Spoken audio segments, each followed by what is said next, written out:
Que bom falar com você, meu amigo da TV Novo Tempo, mais uma vez aqui no programa Reavivados por Sua Palavra. Que bom falar com você também que nos acompanha pela internet através do YouTube, youtube.com/Reavivados por Sua Palavra NT. Sempre é uma alegria estarmos juntos para estudar a Bíblia, para orarmos e ouvirmos a voz de Deus. Não a voz do pastor Evandro, mas a voz de Deus, porque nós lemos a Bíblia e ouvimos os conselhos, as orientações, as ordens da palavra que é de Deus. Vamos orar juntos pedindo a sabedoria dos céus para compreendermos o capítulo de hoje? Pai bondoso, obrigado pela oportunidade de abrir essa Sagrada Escritura mais uma vez aqui no programa Reavivados por Sua Palavra. Dá-nos entendimento e sabedoria em nome de Jesus. Amém.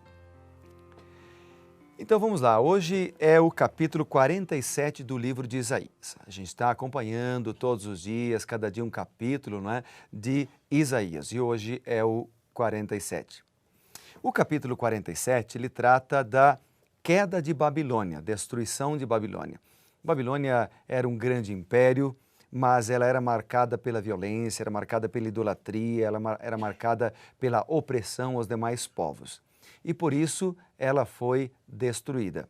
Babilônia, ela é um símbolo também na Bíblia de movimentos religiosos que se afastaram de Deus, da palavra de Deus, e oprimem ou oprimirão o povo do Senhor. Por isso, o livro do Apocalipse, por exemplo, menciona que no final dos tempos haverá um grande movimento religioso que é identificado como Babilônia, como um movimento falso. Obviamente que a gente não vai estudar isso hoje, porque hoje apenas eu vou mencionar. Quando formos estudar o livro de Apocalipse, a gente vai entender um pouquinho mais este assunto.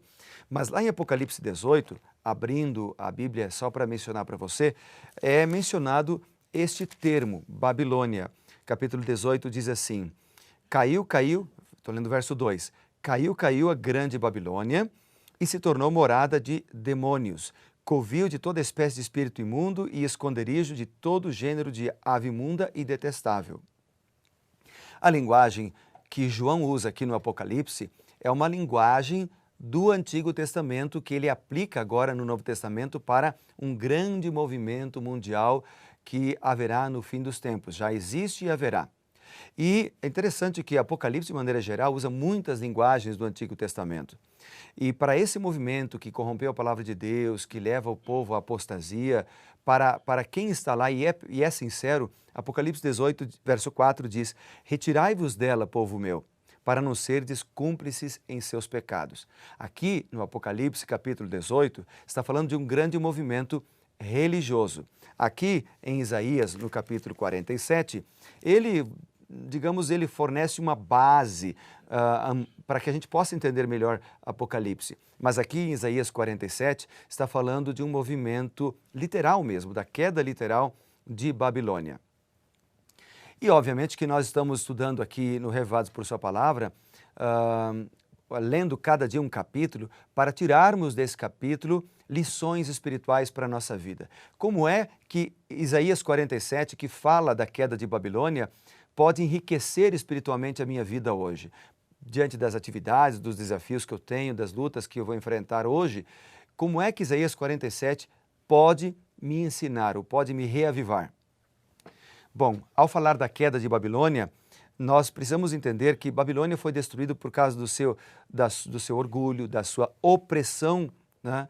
E também porque Babilônia adorava ídolos, era idólatra, né? Então, nós podemos, só com isso, já extrair lições para a nossa vida. Ou seja, primeira lição do dia: ao contrário de Babilônia, eu preciso ouvir a voz de Deus. Ao contrário de Babilônia, eu preciso cumprir ou praticar as orientações de Deus. Ao contrário de Babilônia, eu sou chamado hoje para adorar ao Deus verdadeiro e não aos ídolos falsos. E há alguns versos que eu destaquei aqui. Por exemplo, no versículo 3 diz assim: As tuas vergonhas serão descobertas. Isso falou muito para mim porque mostra que nós não podemos esconder nada de Deus. Deus fala ao nosso coração, Deus conhece a nossa vida, Deus sabe o que está dentro do teu computador, Deus sabe o que você vê de noite lá na televisão, Deus sabe o que você tem feito e como você tem se relacionado com as pessoas. Deus conhece se você está mentindo ou não está mentindo, se você é honesto ou se você é um falso. Deus conhece tudo sobre você e sobre mim também. E um dia, as nossas vergonhas serão descobertas. Não podemos esconder para sempre quem nós somos. Ou aqui nesta terra, ou no dia do juízo, nós seremos descobertos e revelados perante Deus e perante o mundo. Deus conhece a cada um de nós e é por isso mesmo que Ele quer nos salvar de nós mesmos e do pecado.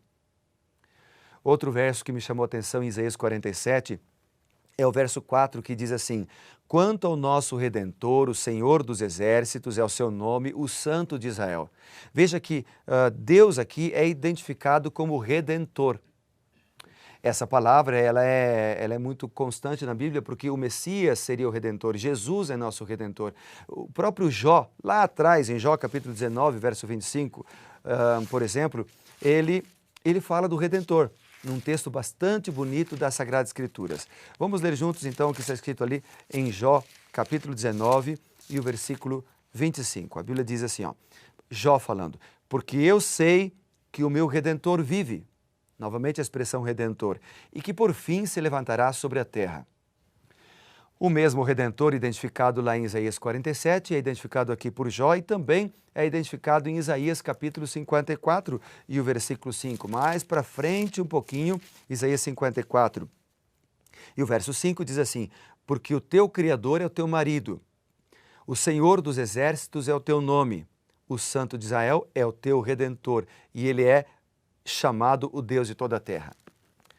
Deus aqui em Isaías 54 é identificado como marido, ou seja, tem a ver com uma relação de fidelidade, nós precisamos ser fiéis a Ele, mas Ele é mais do que simplesmente um companheiro, não é? Um amigo.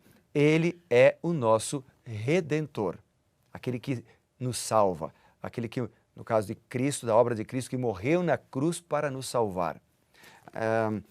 Um outro texto dos profetas que fala, ou que apresenta o Messias como Redentor, é Jeremias capítulo 14, um pouquinho para frente, Jeremias 14, verso 8, diz assim: ó esperança de Israel e Redentor, e aqui diz mais, Jeremias 14, 8 diz assim: Redentor no tempo de angústia, Redentor no tempo de angústia. Então, o que Isaías 47 está dizendo é que o Santo de Israel, que foi abandonado por Babilônia, apesar de eles terem tido várias oportunidades com o povo judeu, com Daniel, com os amigos que lá estavam, os amigos de Daniel que lá estavam, tiveram oportunidades de conhecer o Deus verdadeiro e o abandonaram e o rejeitaram.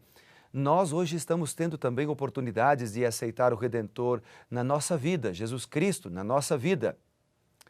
E se nós o aceitarmos, ele será o nosso Redentor no tempo de angústia, o nosso Salvador, nosso amparo no tempo de angústia. Seguindo aqui Isaías 47, ainda quero destacar para você o versículo 6, que diz assim: muito me agastei contra meu povo, profanei minha herança e a entreguei na tua mão, porém não usaste com ela de misericórdia, e até sobre os velhos fizeste muito pesado o seu jugo.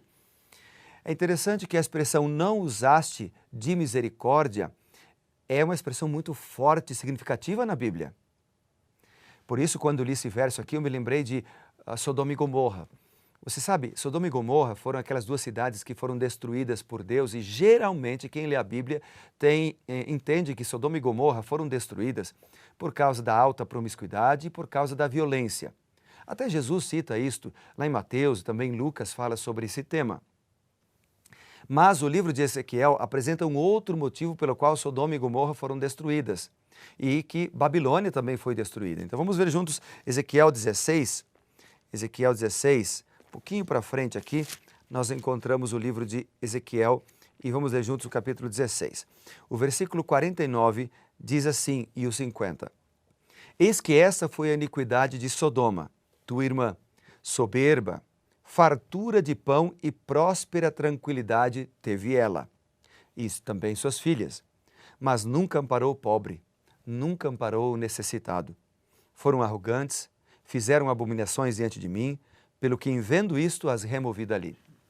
As mesmas características que levaram Sodoma e Gomorra a serem destruídas, Foram as características que levaram Babilônia literal também a ser destruída. Ou seja, a arrogância, as abominações que praticavam, a falta de misericórdia para com aqueles que eram necessitados, a idolatria, a promiscuidade sexual. Seguindo ainda esse tema tão importante que, se a gente vai lá no Novo Testamento, em Tiago, capítulo 1, pertinho ali do livro de Hebreus, logo depois de Hebreus, nós encontramos o livro de Tiago. No capítulo 1, a gente lê o seguinte, verso 27. A religião pura e sem mácula para com o nosso Deus e Pai é esta: visitar os órfãos e viúvas nas suas tribulações e, a si mesmo, guardar-se incontaminado do mundo.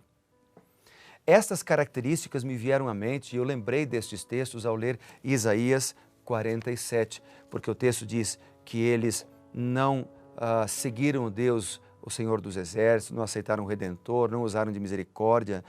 Então, isso falou muito fundo ao meu coração. E eu quero terminar com o verso 8, que é outro que eu destaquei aqui, que diz assim: ouve isto, pois tu que és dada a prazeres, que habitas segura, que dizes contigo mesma, eu sou e além de mim não há outra. O que o texto está falando aqui é sobre a autossuficiência, tantas vezes mencionada por mim e aqui citando textos da Bíblia. Babilônia se achava autossuficiente, não precisava de um Deus invisível, do Deus soberano, Senhor dos exércitos, porque ela era suprema, senhora de si. Deus está nos dizendo que nós precisamos confiar mais em Deus e menos em nós mesmos. Mais no Senhor e mais na Bíblia. Vamos orar por isso agora, então? Vamos entregar a nossa vida ao Senhor para que possamos depender mais dEle? Eu quero orar por esse motivo hoje, por você, para que Ele te guarde. Pai bondoso que estás nos céus, a nossa tendência como seres humanos é depender de nós mesmos e esquecer de Deus quando tudo vai bem. Ajuda-nos a confiar mais em Ti e a depender mais de Ti. Nós oramos confiados em Cristo Jesus, o nosso Redentor. Em nome dEle. Amém. Que Deus te abençoe muito, meu amigo, minha amiga, e lembre-se, você pode ser reavivado pela palavra de Deus a cada dia. Um grande abraço.